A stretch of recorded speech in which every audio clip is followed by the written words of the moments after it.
मसीह के मधुर नाम में एक बार फिर से आप सबों को मेरा सप्रेम नमस्कार। आइए एक बार फिर से हम परमेश्वर के वचन में से हम मनन करेंगे। बीते समय में, बीते वीडियो में हमने मसीह के आगमन से संबंधित 4 चिन्हों को देखा था। आज हम विस्तार से उन 4 चिन्हों के बारे में चर्चा करेंगे। उन 4 चिन्हों में पहला चिन्ह था सारे संसार में मसीह के राज्य के सुसमाचार का प्रचार होना। दूसरी जो बात थी, दूसरा जो चिन्ह था वो था इजरायलियों का वापस अपने निज भूमि को लौटना। तीसरा चिन्ह यीशु मसीह के आगमन का, यरूशलेम में मंदिर का पुनः निर्माण होना।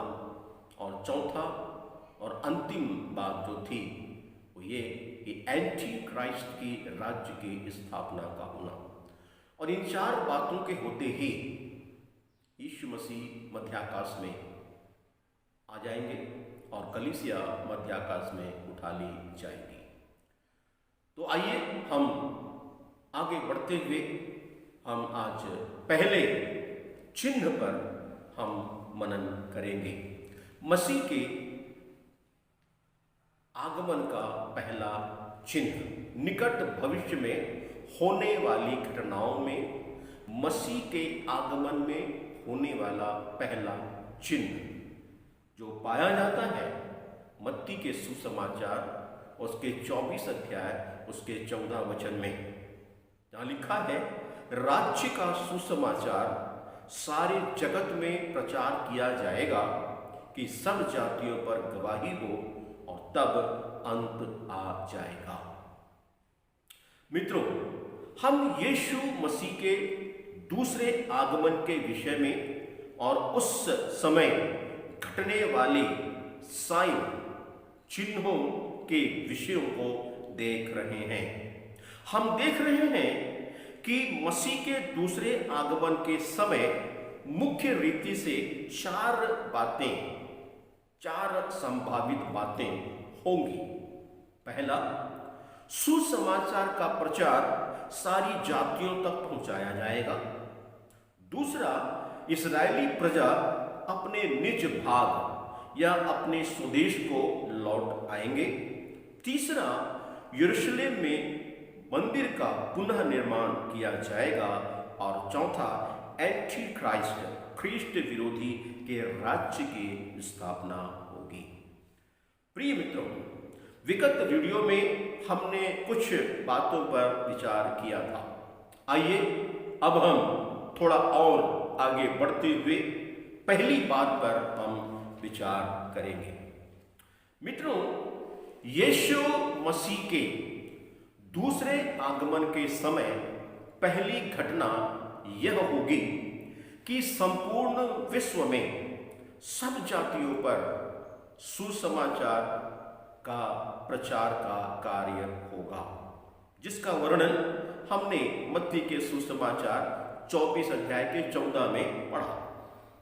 मित्रों, यहाँ एक मुख्य बात समझने की जरूरत है। वह यह है कि इस संसार का अंत होना तो कलीसिया का ऊपर उठाया जाना अवश्यम भावी है। अर्थात परमेश्वर के राज्य का सुसमाचार सारे जातियों तक पहुंचाया जाना जरूरी है। इस समय ऐसा कोई भी नहीं होगा जिसने सुसमाचार को नहीं सुना होगा। मित्रों, लोग सुने या ना सुने, उद्धार पाए या ना पाए, सुसमाचार 100% लोगों तक पहुंचाया जाएगा। विश्व के समस्त लोगों तक, हर जाति, हर कुल, हर गोत्र, ऊंचा नीचा, छोटा बड़ा, अमीर गरीब, राजा रंग, हर एक व्यक्ति तक सुसमाचार पहुंचाया जाना यह परमेश्वर की योजना है। और जितने लोग इस राज्य के इस सुसमाचार को सुनेंगे और विश्वास करेंगे, वे बचाए जाएंगे और उनका उद्धार होगा। मित्रों, समस्त मानव जाति बचाई जाए, उनका उद्धार हो, इसके लिए सुसमाचार प्रचार ही एकमात्र विकल्प है, एकमात्र साधन है। पत्रस ने अपनी पत्री में स्पष्ट लिखा है, वह सबको, परमेश्वर सबको मन फिराने का अवसर देता है और परमेश्वर नहीं चाहता कि कोई नष्ट हो। पहला पत्रस उसके 3 अध्याय उसके 9 वचन में। प्रिय मित्रों, इस संसार में कई प्रकार के लोग हैं, कई जातियां हैं, कई धर्म हैं, कई कुल हैं, कई गोत्र हैं, कई वर्ण हैं और कई प्रकार की भाषाएं हैं। मित्रों, हर जाति में, हर धर्म में, हर कुल गोत्र में, हर वर्ण वर्ग में और हर भाषा बोलने वाले हर एक व्यक्ति तक सुसमाचार पहुंचना ही है। इससे कोई भी वंचित नहीं रहेगा, कोई भी इससे वंचित नहीं रहेगा।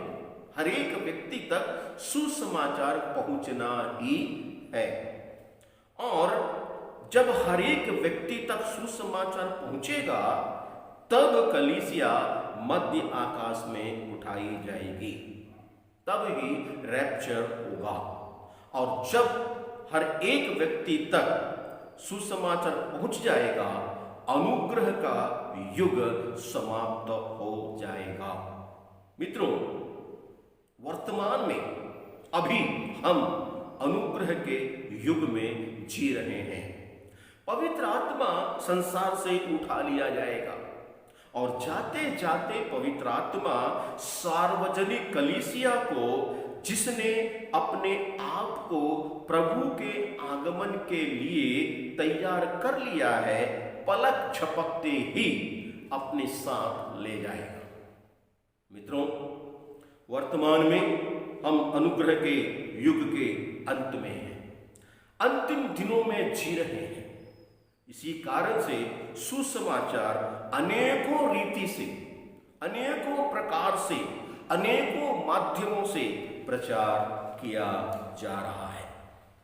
रेडियो के द्वारा, टीवी के माध्यम से, पुस्तकों के माध्यम से, चलनचित्रों के माध्यम से, ऑनलाइन में फोन के द्वारा, फेसबुक के माध्यम से, यूट्यूब के माध्यम से, पत्रिकाओं के माध्यम से, सुसमाचार सभाओं और रैलियों के माध्यम से, इस प्रकार अनेक माध्यमों से सुसमाचार का प्रचार किया जा रहा है।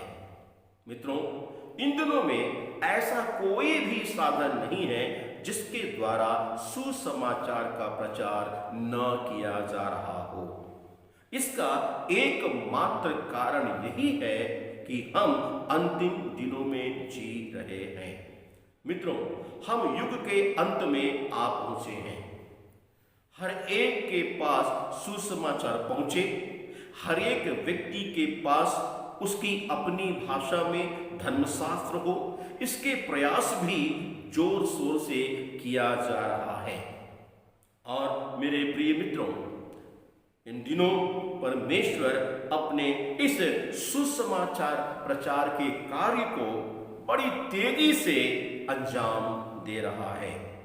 देखिए, एक तरफ सुसमाचार के कार्य में रुकावटें आ रही हैं, बाधाएं भी आ रही हैं, फिर भी दूसरी तरफ सुसमाचार प्रचार का कार्य प्रभावी ढंग से बढ़ता ही जा रहा है।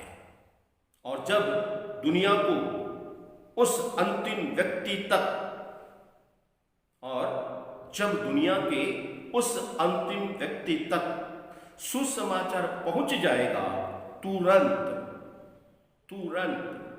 रैप्चर हो जाएगा और कलीसिया मध्य आकाश में प्रभु के पास उठा ली जाएगी और दुनिया के भविष्य का दूसरा पहलू प्रारंभ हो जाएगा। मित्रों, आज परमेश्वर अपने लोगों को, अपने भक्तों को अलग अलग प्रकार से दर्शन देकर अपने सुसमाचार प्रचार के कार्य को पूरा कर रहा है। देखिए, आज वर्तमान में इंटरनेट और टेलीविजन के माध्यम से 24 घंटे सुसमाचार प्रचार का कार्य किया जा रहा है। लोगों के पास अपनी सुविधा के अनुसार सुनने का समय है। कोई भी व्यक्ति यह नहीं कह सकता कि मैंने सुसमाचार को नहीं सुना है। और मेरे प्रिय मित्रों, परमेश्वर कितने अपने भक्तों को, सेवक सेविकाओं को उबार कर, उन्हें प्रेरित करके नाशमान आत्माओं का बोझ देकर सुसमाचार प्रचार के कार्य में उपयोग कर रहा है। मित्रों, आज सुसमाचार प्रचार जंगलों में, पहाड़ों में, कस्बों में, पिछड़े कहे जाने वाले लोगों में, यहाँ तक कि नर बख्शियों के बीच में भी पहुंच रहा है और वे सुसमाचार को सुनकर विश्वास कर रहे हैं, उद्धार प्राप्त कर रहे हैं। कारण प्रभु का आगमन समीप है। मित्रों, गांव हो या शहर, हर स्थान में सुसमाचार प्रचार किया जा रहा है। और मित्रों, जब यह सुसमाचार प्रचार का कार्य पूरा हो जाएगा, कलीसिया रैप्चर में मध्य आकाश में उठा ली जाएगी। अब सवाल यह उठता है कि क्या हम सुसमाचार प्रचार के लिए तैयार हैं? क्या नाशमान आत्माओं के प्रति हम चिंतित हैं? पौलुस कहता है, मैं सुसमाचार के लिए समय और असमय तैयार रहता हूं। आइए हम भी अपने आप को उसके सुसमाचार प्रचार कार्य के लिए समर्पित करें। शास्त्र में लिखा है, क्या ही सुहावने हैं वो पांव जो सुसमाचार को लेकर आता है, जो शांति की बातें सुनाता है और कल्याण का शुभ समाचार और उद्धार का संदेश देता है। क्या हम तैयार हैं सुसमाचार प्रचार के लिए? आइए हम अपने आप को सुसमाचार प्रचार के कार्य के लिए तैयार करें। प्रभु आपको आशीष दे। May God bless you all.